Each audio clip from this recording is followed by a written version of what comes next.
Bom dia a todos. Sejam todos bem-vindos à Casa do Caminho. Esse domingo friozinho, mas gostoso. Dia dos Pais. Então vamos lá, os nossos recadinhos. Temos palestra todos os dias. E horários e está fixado no nosso mural e tem no nosso site. Acho que todo mundo já veio, né? Ninguém veio a primeira vez não, né? Então, já todo mundo da casa. E tem o nosso atendimento fraterno sempre 20 minutos antes da palestra, né? Dos horários. Temos também na área social, estamos atendendo hoje 90 famílias. E a gente está sempre precisando de alguma coisinha, né? A gente já agradece a contribuição de quem traz para a gente. E se puder, sempre contribuir é bom para a gente, né?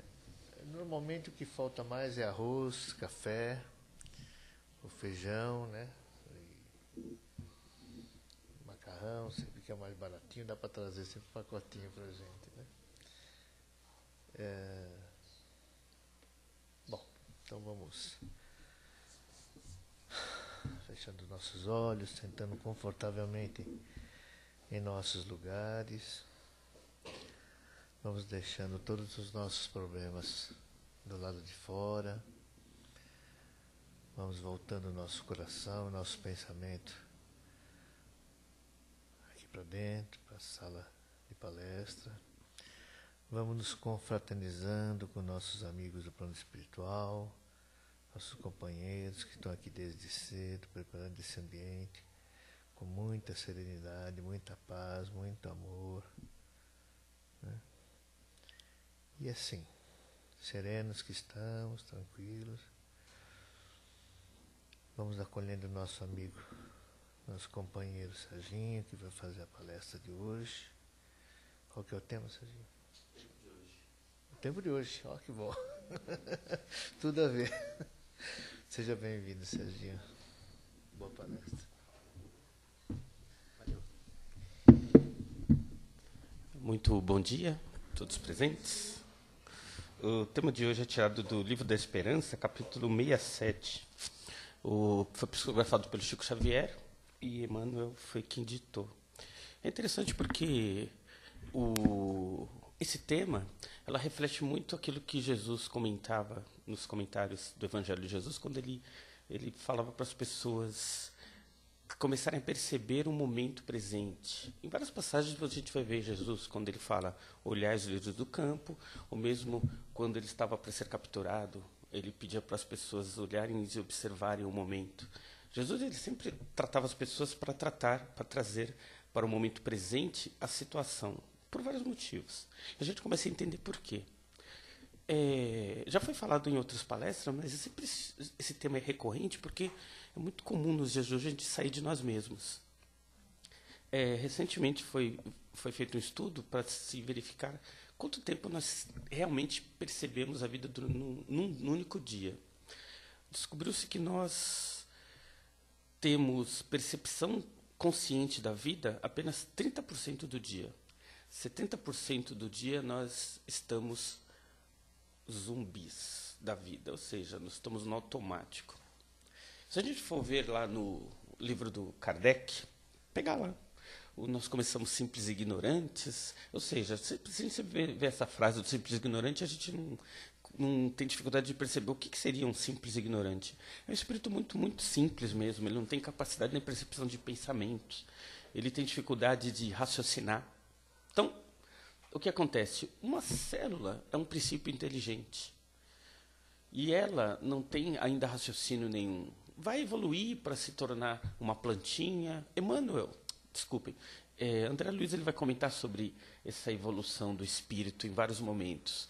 Ele vai falar que ele vai começar lá no mineral, vai dormir no vegetal, vai despertar no animal. Ou seja, ele vai falar de várias fases em que passa o espírito para se tornar um ser consciente. E se a gente for lá atrás, a gente vai ver que respirar para o espírito tinha que ser um processo consciente, até se tornar automático. Então, todas as funções que hoje um ser humano, como qualquer um de nós tem, algum dia todas essas funções foram conscientes. a batida do coração, o sistema digestivo, tudo que acontece, né, para a gente, que a gente acha que, mas funciona sozinho, não funciona sozinho. É que nós não temos mais consciência do processo, mas em algum momento, todo o processo que para nós é automático já foi consciente. E nós tivemos que ter experiências encarnatórias para transformar isso em automatismo. Só que a gente evoluiu e o processo do automatismo continua. Então a gente continua levando coisas para o automático. Então, se a vida se tornou meio chata, a gente automatiza. Se o processo no trabalho é muito chato, a gente automatiza. Lavar a louça é chato, a gente automatiza. Notem, a gente consegue automatizar tudo. E aí vai chegar um ponto em que a nossa vida ela se torna automática demais, porque a gente começa a não perceber a própria vida. Essa percepção que a gente tem na vida, de que o tempo está correndo muito rápido, é porque estamos automatizando demais as funções que são vitais para nós. Mas já estamos chegando no meio do ano e automatizamos esse ano todo. A gente automatiza o almoço, e a gente já não percebe nem que almoçou. A gente automatiza o banho, e a gente nem lembra se tomou banho. A gente vai automatizando tantas coisas na nossa vida, a gente automatiza o casamento, a criação dos filhos, a educação. Olhem, a gente chega ao ponto de automatizar tantas coisas que a gente não tem mais percepção da própria vida que a gente tem. E a vida se torna um vazio. E a gente sai de manhã, vai para o trabalho, volta para o trabalho e dorme. E sai de manhã e vai para o trabalho, volta para o trabalho e dorme. E a vida? Onde é que está a vida nesse meio todo? Ela fica tão automática que a gente perdeu a percepção dela própria. E a gente vem para aprender o Evangelho e ele fala, olha, vigia, faz a reforma íntima. Essas coisas, até em primeiro momento, chamam a atenção da gente. Legal. Só que quando a gente vai para a nossa própria vida, a gente está tão automatizado que a gente não percebe os erros que a gente costumeiramente comete. Como é que a gente muda alguma coisa se a gente não tem consciência dessa alguma coisa? Se a gente tem facilidade para ficar com raiva, com bronca, se a gente tem esses processos interiores que vêm e convulsionam a gente, porque eu preciso me controlar no momento em que eu estiver em determinada situação. Mas, normalmente, nessa situação, a gente está no modo automático. E a gente tende a fazer exatamente aquilo que a gente faria, porque a gente não tem percepção disso acontecer. Então a gente passa um determinado momento, a gente fala, puxa vida, de novo eu me explodi, não deveria. Mas de novo fulano, eu não gosto de ciclano, eu tenho dificuldade com alguma situação, e nessa situação a gente costuma falhar. E por que a gente falha tanto? Por falta de percepção. A gente está naquele momento no automático. E esse automatismo faz com que a gente não perceba o processo acontecendo. E se a gente não percebe o processo acontecendo, a gente tem dificuldade de modificar esse processo. Isso, ele vai em outros níveis, né? Muitas das coisas, Dalai Lama, ele fala o seguinte, só tem duas coisas que a gente não pode mudar na vida, o passado e o futuro. Só o presente, né, que a gente consegue mudar. Só o que é hoje, o aqui e agora, que pode ser mudado. Só que se o aqui e agora, a gente tem percepção de 30%, porque o 70% está automático, um aviso, hein? Esse estudo foi feito de 70% a gente passa no automático e 30% sem levar em conta o uso de celular. Agora vamos fazer a conta agora com celular, Zap, Facebook. Vai subir para uns 80%, 90%. Exatamente. Então, quanto tempo nós temos durante um dia de consciência? Isso é preocupante, né? Num único dia, quanto tempo a gente passa consciente realmente do que estamos fazendo, do que realmente está acontecendo? Eu acho engraçado que muitos de nós, muitos mesmo, a gente vai atrás de ver o futuro. Então, a gente vai no astrólogo, na cartomante, sei lá, quem. Não é uma crítica, eu acho legal a gente poder ir lá ver, afinal de contas, o que vai acontecer comigo amanhã, né? Não temos nada contra. É natural até a gente buscar isso. Mas eu acho engraçado quando muitos de nós buscam essa percepção do futuro, o que vai acontecer, e a gente não preocupa com o presente, com aqui agora. É aqui que é o importante. E a gente olha lá na frente, querendo saber se alguma coisa interessante vai acontecer, sendo que o processo interessante, que é onde deveria ser mudado, a gente não muda, que é o hoje. Jung ele fez um trabalho interessantíssimo sobre o tarô. ele fez, tem um livro chamado Jung e o Tarô, quem puder leia, é interessante, para a gente entender. O tarô funciona ou não funciona? É discutível, mas é interessante porque ele fala que o tarô é simbólico e nós usamos linguagem simbólica, o nosso inconsciente é simbólico. Ler o inconsciente é simbólico, como o sonho. Quando a gente sonha, por exemplo, a gente tem sonhos de determinada coisa, a gente vai no literal, né? Eu sonhei com a minha avó. Então quer dizer que ela vai me levar, vou morrer. Não, não é isso. É simbólico, significa que a gente se preocupa com o sentimento. O que eu senti naquele momento é importante, porque aquilo vai ser importante para nós. Olhem, nossa vida, nosso inconsciente, ele grava tudo.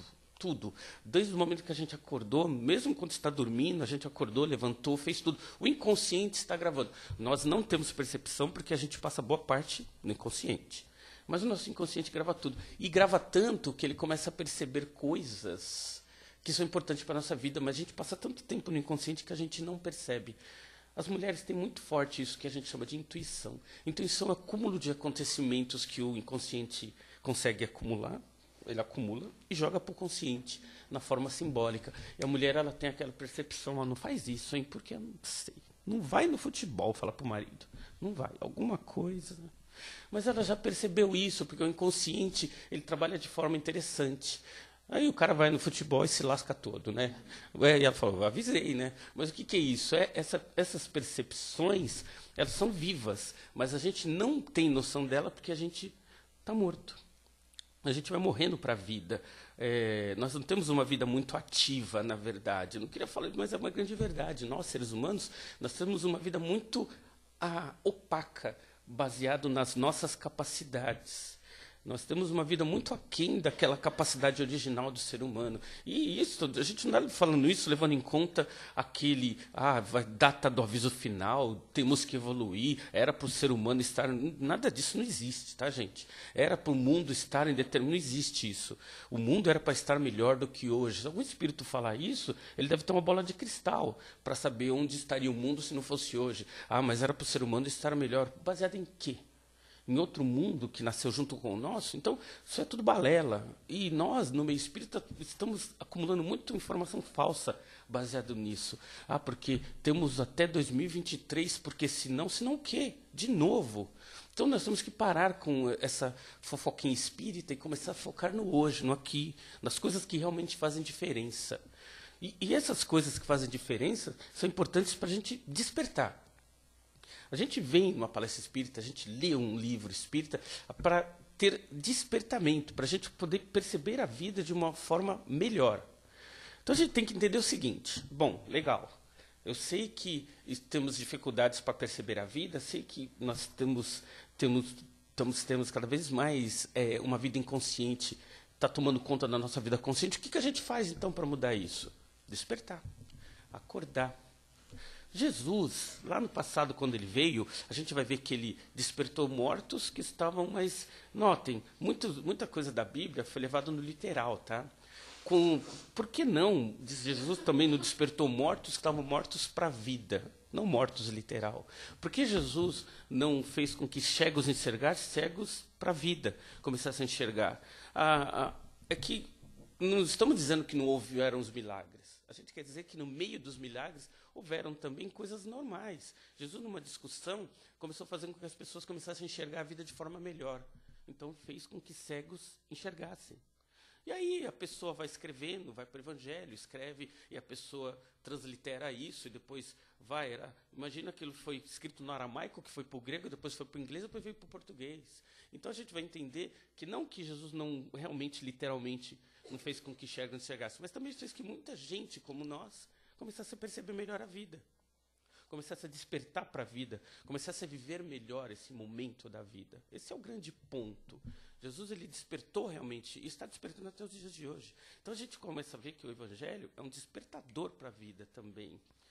E a gente não tem que ter em nós a dificuldade natural que a gente tem de, por exemplo, muitos de nós vai começar a fazer, por exemplo, uma academia, ou vai começar um regime, e a gente tem aquela dificuldade natural de começar alguma coisa nova na vida, porque aquilo é um limite. A gente não tem que viver a nossa vida como se houvesse pontos para a gente mudar essa vida. Como acontece com muitos de nós. Por exemplo, por não percebermos muito a vida no dia de hoje, a gente joga lá para frente aquilo que a gente quer que aconteça. Por exemplo, eu só vou ser feliz quando eu me casar, quando eu tiver promoção, quando eu ganhar mais, quando eu tiver a minha casa. Eu só vou melhorar na minha vida quando e a gente põe um ponto para isso acontecer. Se a gente for ver, nosso corpo tem necessidades. Fome, sede, dor. Coisas que a gente tem que, obviamente, a gente tem que se manter alimentado para não ter fome. E muitas dessas coisas acabam se transformando. A gente confunde sensação com sentimento. Um exemplo, claro. Eu vou melhorar, eu vou ser feliz, eu vou me dar bem quando eu comprar um carro. Isso não é um sentimento, é uma sensação, igual fome. É igual fome mesmo, porque depois que a gente sacia, passa aquilo lá. É interessante a gente ver a pessoa, não, eu vou ser feliz quando eu casar. É igual fome, porque depois que a gente come, ou seja, se casa, acabou, não tem mais nada para acontecer, começam a vir novas necessidades. Enquanto a gente não começar a realmente perceber a vida com outro sentido, a gente translitera, a gente acha que a sensação é um sentimento. E a gente vai colocando coisas para que aquilo se torne objetivo nosso. Então a gente quer ser feliz, a gente começa a comprar. Tem gente que entra em dívidas porque aquilo já se tornou uma fome natural. Comprar, ter coisas, ir atrás, substituir sentimentos com sensação. Então, e é interessante como isso é natural, por exemplo, muitas pessoas que ficam ricas continuam, depois de um ano, voltam aos mesmos problemas naturais que tinham. Por quê? Porque o sentimento está lá, não foi trabalhado. Então, casais que estavam para se separar, depois podem ter ganhado na loteria. É igual matar a fome. Naquele momento, a fome foi saciada, mas depois de um ano eles se separam. Mesmo com dinheiro, eles vão ter os mesmos problemas. Por quê? O problema volta, não foi tratado. E é interessante porque, se a gente não muda, até a nossa condição natural volta. Foi feito um levantamento na Europa de que 70% das pessoas que ganham na loteria, depois de 5 anos, voltam a ficar pobres. 70% das pessoas voltam a ficar pobres, ou seja, volta na situação natural dela. Porque aquilo é ela, não mudou.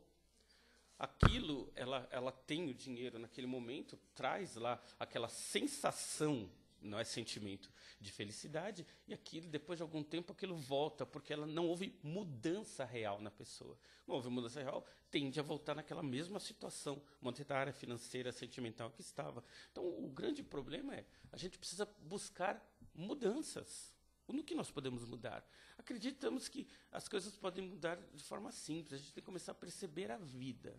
Simplesmente isso. Começar a perceber a vida quando acorda. Uma frase básica que a gente poderia falar de manhã. Hoje vai ser o melhor dia da minha vida. A gente falar isso logo cedo. Hoje vai ser o melhor dia da minha vida. E aquilo começar a se tornar uma marca nossa. Quando a gente for tomar banho, perceber o banho, perceber o corpo, perceber que nós estamos vivos, sabe? Quando for lá lavar o rosto, olha no espelho. As mulheres olham, os homens não olham muito no espelho. Homens, comecem a olhar no espelho. Não deixa as mulheres às vezes olham para ver o que está bem, e os homens têm dificuldade nisso, né? Não sei porquê. Talvez para fazer a barba, mas normalmente não se olham.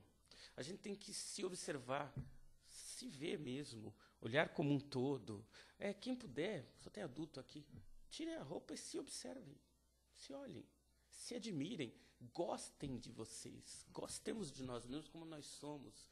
Comecemos a perceber a vida, sair de casa, perceber cheiros, cores, pessoas, começar a perceber realmente do zero.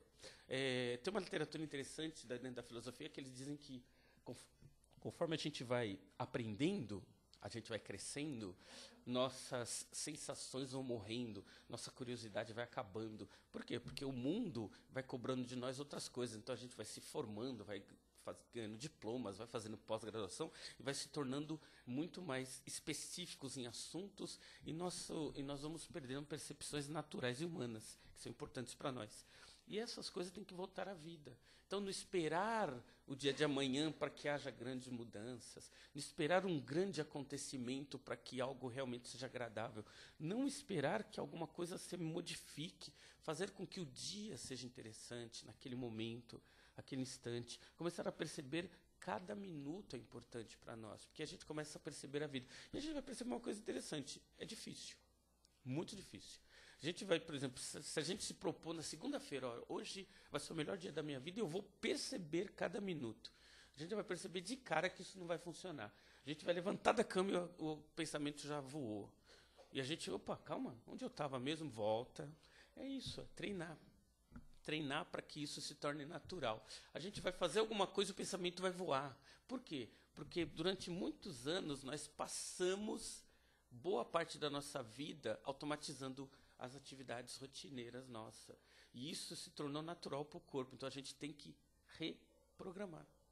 Nós temos que reprogramar, reaprender a viver, perceber a vida, perceber as coisas, perceber como é importante estar vivo naquele momento.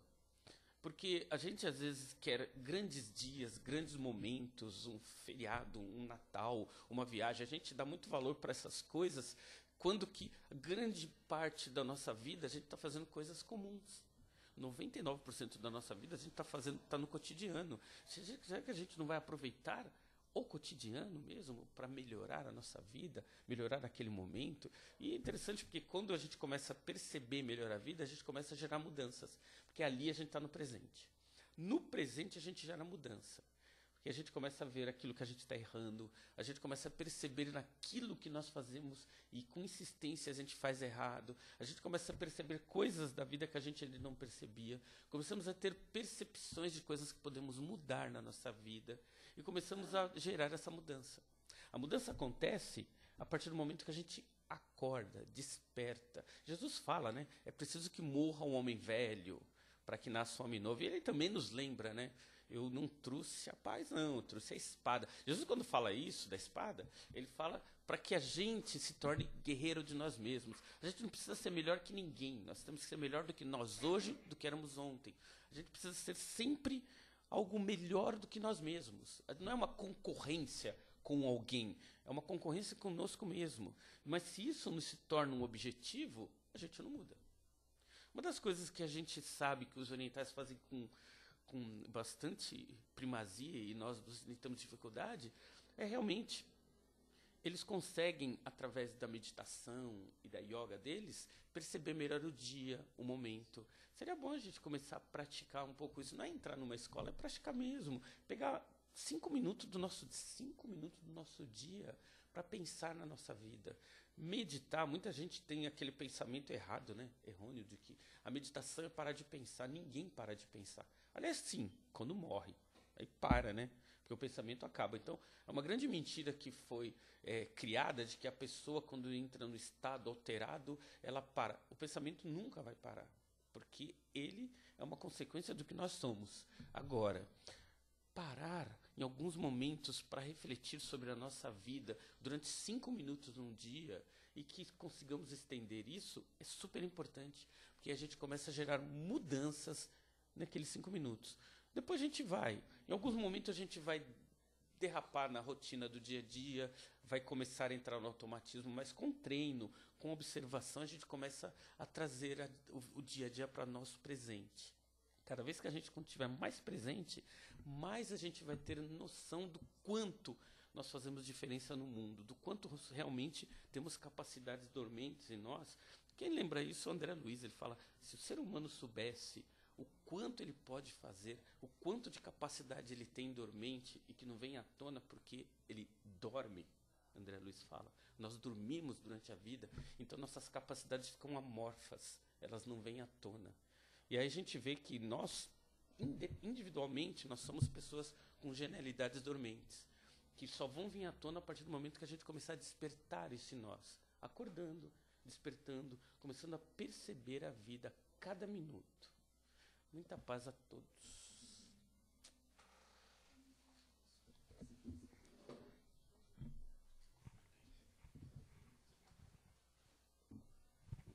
Bom, pessoal, quem quer fazer comentário? Você já?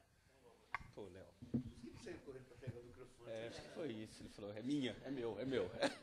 Descansei, né? Então, moçadinho, esse negócio... Tudo bem aí?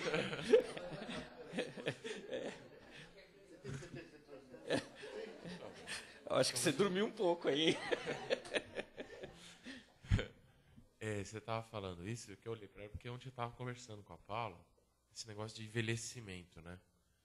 O que é ser não fisicamente, né, organicamente, mas uma pessoa velha espiritualmente? Com base no que você falou, de nós não nos observarmos, de nós procurarmos mudar, tal. Uhum. Então, bem observado isso.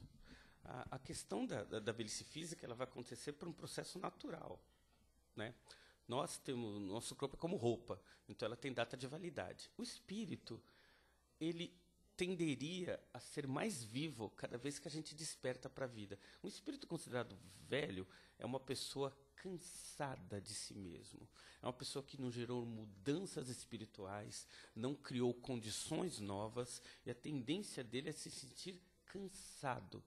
E a gente vê isso na própria fisionomia da pessoa. A pessoa mesmo encarnada mesmo, é uma pessoa cansada, triste. É como se, por exemplo, a passagem de anos tivesse gerado peso na pessoa. Ela vai conversar com você e aquele peso vem na voz dela, no olhar. É uma pessoa que não transformou a vida, muito pelo contrário, a vida se tornou dor. E aí a velhice é estampada, é o fardo. A vida se tornou pesada para a pessoa. A pessoa fala, nossa, envelhecer é isso? Não, não é.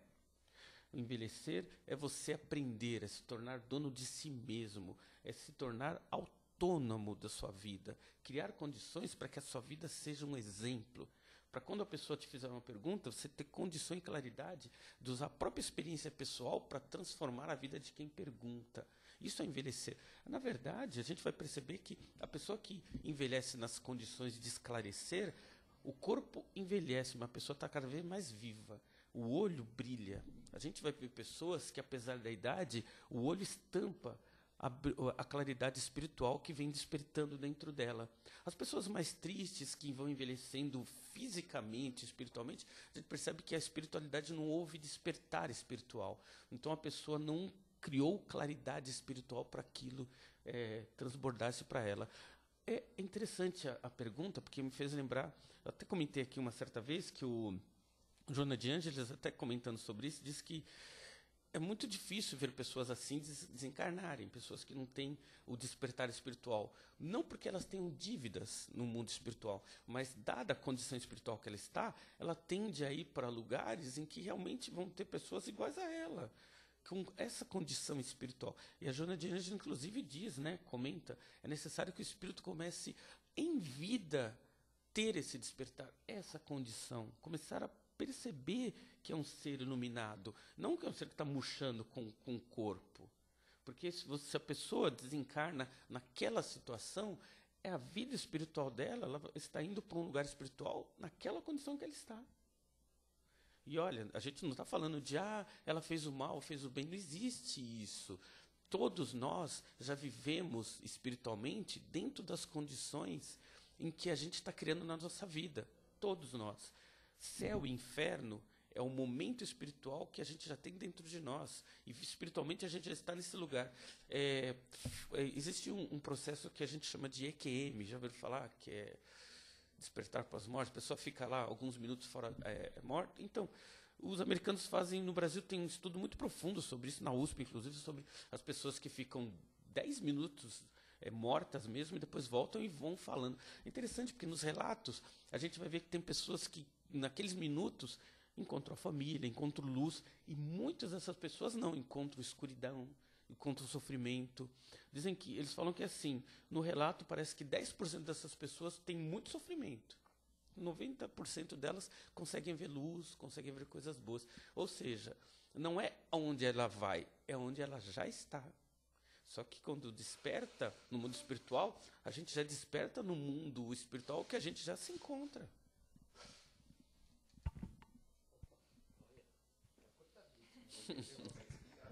Pois é. Hoje você não sai menos de 5 horas da tarde. Bom dia a todos. Bom dia. Então, dando continuidade ao que ele pergunta, era a frase que existe hoje, que a gente fala assim, que nós vemos muitos jovens envelhecidos. Né? Então, não é o corpo, né? É o ser da pessoa, né? Porque você vê jovens que estão tão cansados, né? Cansados, né? Isso, exatamente. Não é o corpo. Na verdade, É o espírito que vem. A gente vai ver que, por exemplo, o Brasil, coração do mundo, pátria do evangelho, a gente fala, tá vindo muito espírito iluminado para cá, para o Brasil, porque ele é pátria do evangelho. Não, tá vindo espírito tudo endividado para cá, por isso que é pátria do evangelho. É verdade.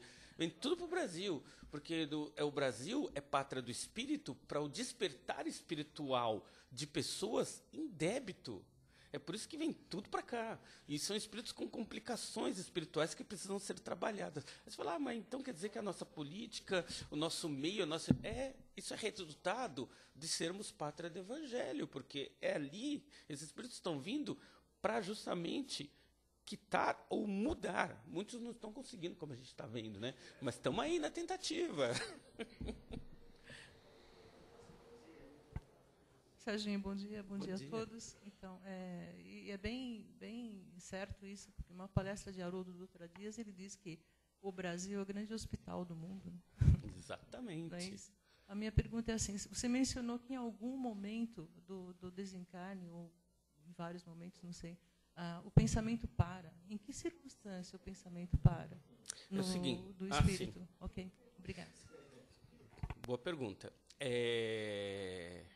André Luiz, nos estudos, o bom de ler toda a literatura do André Luiz é que ele vai a fundo em vários aspectos, inclusive percebendo o desencarne. Na verdade, o que acontece é que no EQM, só para a gente diferenciar bem, no EQM, o pensamento físico para, a pessoa morre literalmente, fica morta durante 5, 10 minutos ou até mais. E o pensamento físico, ou seja, a medição do pensamento não tem mais, está zero. O espírito, porém, ele não tem a percepção de ter parado, porque para o espírito a vida continua, não tem. Então, fisicamente, ele para. O médico está lá, tá medindo o pensamento e tal, e fala, ó, morreu. Vamos lá e daqui a pouco, pum, volta. E os médicos, muitas vezes, não têm uma explicação física para isso. Falou, voltou, ou fez lá, realmente, o trâmite que eles têm lá para poder retornar, ressuscitar, e ele voltou, mas ficou morto realmente. Nesse momento, o médico falou, ele ficou morto, ou seja, parou de pensar durante determinado tempo. Já o André Luiz, do outro lado, ele vai dizer o seguinte, o espírito, quando ele vai para erraticidade, como Kardec fala de erraticidade, e André Luiz vai falar do mundo espiritual, o espírito ele vai imbuído de todas as características que ele teve e criou durante toda a vida. Pensem assim, o espírito que não acredita na vida após a morte, ele tem consciência de que aquilo não existe, para ele não existe. Ele não vai deixar de existir por conta disso, mas provavelmente, André Luiz comenta casos como esse, ele chega do outro lado inconsciente. Porque ele tem tanta certeza de que não existe a vida, que para ele, a vida realmente não vai existir. E aí são espíritos que o André Luiz falou que tem um trabalho danado, porque eles precisam despertar esses espíritos. Assim como aquele que é evangélico, ele vai para um grupo em que as pessoas são evangélicas. Lá numa das psicografias do Chico Xavier, ele vai contar de que existem grupos religiosos no mundo espiritual. Mas católico, evangélico, muçulmano, sim, tem lá os grupinhos. E espírita, estão tudo no nosso lar lá. Mas os grupos existem. Então, parar de pensar é uma percepção física. Espiritualmente, não. Mas mesmo esses espíritos, eles entram no mundo espiritual achando que estão mortos, né? Por causa dessa certeza que eles trazem dentro de si. Mas a partir de um certo momento ele tem um despertar, né? Aí ele começa a ter essa oportunidade de pensar nessa passagem que ele teve aqui para poder evoluir de alguma forma, porque a evolução é aqui, quando você retorna e tem oportunidade. Isso, na verdade, é assim. Chamou muita atenção esse mesmo ponto que você falou. E eu fiquei na dúvida também, Sim. o mesmo que ela, em relação ao pensamento. Só para você entender. Isso. Não importa que a pessoa não acredite, eu não acredito em vida após a morte. Sinto muito, filho, você vai viver depois da morte. A vida continua, para um ou para outro. Para os que acreditam e para os que não acreditam. Exatamente. Porque o espírito chega um certo momento, quando desperta, ele vai ter consciência de tudo que aconteceu. Senão não vale a pena ele voltar para poder recuperar tudo que aconteceu. A vida continua. Na verdade, não existe morte. Praticamente, não existe morte. Isso. A passagem é contínua. O que acontece para esses espíritos é que eles muitos deles entram em estado de dormência mesmo, e aí no mundo espiritual tem o despertamento deles. Na passagem, não no nosso lar, no outro livro do André Luiz, ele fala onde trata esses espíritos e eles despertam. O André Luiz conta um caso em que ele está dando passe num desses aí. Está lá dando passe, né? Normal. Aí o espírito acordou, o André Luiz ficou maravilhado. Nossa, fiz acordar um. Ele acordou, se assustou e saiu correndo. O André Luiz sai correndo atrás do coitado, porque ele não sabe o que está acontecendo. É como se fosse um lunático, né? Porque no mundo espiritual, para ele, não existe nada. E ele sai correndo ali, o pessoal tem que ir atrás dele. E isso acontece com frequência no mundo espiritual. Fico imaginando um lugar onde existem milhões de espíritos dormentes. Eu acredito que a partir do momento que você passa a vir na casa espírita, a ter o conhecimento, você já fica bem mais tranquilo. Eu mesmo, depois desses 2, quase 3 anos que eu estou aqui, já mudou bastante. Eu já não tenho tanto mais assim aquele medo, aquela coisa em relação à passagem. Eu já fico mais tranquila. Então, eu acredito que o espírito também. A partir do momento que você vai evoluindo aqui, você evolui de alguma forma espiritualmente lá. Você vai mais preparado, né? É assim, nós somos espíritos usando um corpo material. Então, nosso sentimento é do espírito já. Nós somos o próprio espírito. A partir do momento que nós temos consciência, essa consciência é vivificada no mundo espiritual e material. É natural. Tudo que a gente passa a acreditar é vivo em nós, em todos os mundos. Bom dia, Sérgio. Bom dia. Você vê que o pessoal está animado hoje. Tá falando. Percebi. Eu nem tive que brincar para o pessoal participar hoje. O Leonardo ali até perdeu a esposa. Brincadeiras à parte, da questão do despertar é uma coisa que vem de dentro para fora, mas também vem de essa dificuldade. Ela vem de dentro para fora, uma inconsciência que foi construída de dentro para fora, mas também de fora para dentro. O ser humano que pensa hoje, que reflete sobre todas essas questões que nós estamos colocando aqui, esse ser humano, ele não interessa muito. Eu já falei isso uma vez num comentário.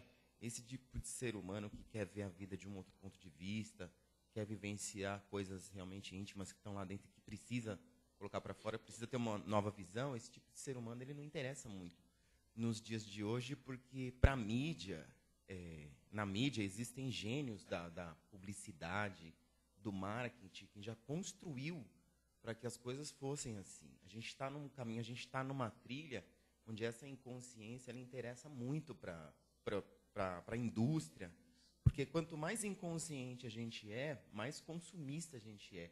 E a gente consome de uma maneira inconsciente. Você vai num supermercado, por exemplo, você passa ali e fica pensando tudo que você precisa. Só que os corredores, eles estão te direcionando para comprar certos produtos. Então, quando você chega no caixa ali, que está demorando, você vê que tem um monte de revista, um monte de coisas supérfluas, chocolate, tudo ali, para você comprar aquelas coisas. E inconsciente, você está sem fazer, acaba pegando uma balinha, uma coisa. Isso é só um dos exemplos, mas você vê que nos Estados Unidos, você assiste esses filmes, por exemplo, lá tem aqueles fast foods. Você vê as pessoas, elas estão passando ali, está na trilha da pessoa, não tem como ela não comprar certas coisas, não tem como ela não ter aquele comportamento. E ela está sendo consumista, ela está imbuída no mundo ali que foi construído para que ela seja assim. A partir do momento que a pessoa ela começa a ter esse despertar, ela começa a refletir sobre o quanto que ela está sendo direcionada. Exatamente, aí ela começa a desconstruir aquilo. Hoje em dia, você falou a questão do celular. Quando você está navegando no Google, no Facebook, essas pessoas elas têm milhares de informações sobre você. Então, vamos supor, você visitou tal site lá. Alguém sabe que você está visitando, alguém tem consciência daquele seu perfil. Quando você entrar de novo, você acessar o seu computador, você vai ver que tem propagandinhas de coisas mais ou menos que você gostaria, que você compraria. Então, inconsciente, você está sendo direcionado para aquilo ali. Você está sendo direcionado para comprar, para ter aquele comportamento. Isso que interessa. Isso que interessa. Então, assim, a partir do momento que você tem essa consciência, que você pula daquilo ali, você deixa de interessar para muitas coisas, para muitos publicitários. Sim. Então, é meio complicado. A pessoa tem que ficar muito vigilante quanto a isso para fugir um pouco disso aí também. Você falou grandes verdades. Se a gente for voltar lá na Grécia, Sócrates, quando ele começou a fazer um trabalho com as crianças da época, ele começou a se despertar na Grécia. E Sócrates morreu tomando cicuta porque a sociedade de então não aceitava que as pessoas refletissem. Essa questão, você pode ver que ela é recorrente no mundo. Jesus, quando veio e começou a fazer o despertar, fez exatamente o que Sócrates fazia. Começou a fazer com que as pessoas pensassem de forma diferente. E aí, Jesus foi crucificado. Tiveram outros. Toda vez em que vem um despertador para a humanidade, alguém que vem com o intuito de fazer com que o ser humano deixe de ser apenas mais um, o que a gente chama de comportamento de manada, essas pessoas são perseguidas. Justamente porque o ser humano ele é muito mais do que aquilo que ele apresenta. Nós temos capacidade de escolha, nós temos capacidade de condições de saber o que queremos. O grande problema é que o mundo, no geral, não pensa dessa forma. Então, vamos despertando aos poucos, realmente. Isso não vai acontecer para todo mundo. É interessante porque o despertar vai acontecer para todo mundo em algum momento. Não vai ter como. Todo mundo. Uns vão despertar mais rápido, outros vão demorar um pouquinho mais. Mas enquanto isso, a mídia realmente vai se aproveitar da massa. E nós temos que começar a despertar no dia a dia para não sermos a massa. Né? Pode ir. Bom dia. Bom. Eu vou só quando você desliga, né, essa coisa da mídia e desse mundo que não dá tanto valor para as pessoas que pensam diferente, quando você desliga isso, você abre um canal e você vê que existe muitas pessoas, existe muita coisa vibrando nessa sintonia de mudança, entendeu? De ver esse mundo, né, de um jeito positivo.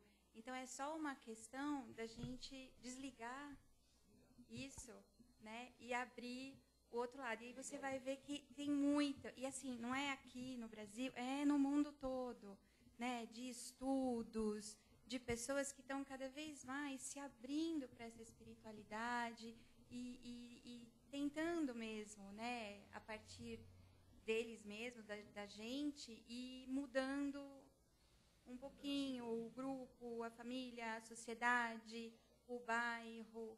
Então, é só uma questão de você mudar, entendeu? Isso aí. Quem puder, leiam. Sempre falo Alegoria da Caverna de Platão. Vai contar essa história aí que vocês acabaram de comentar. Pessoal, obrigado.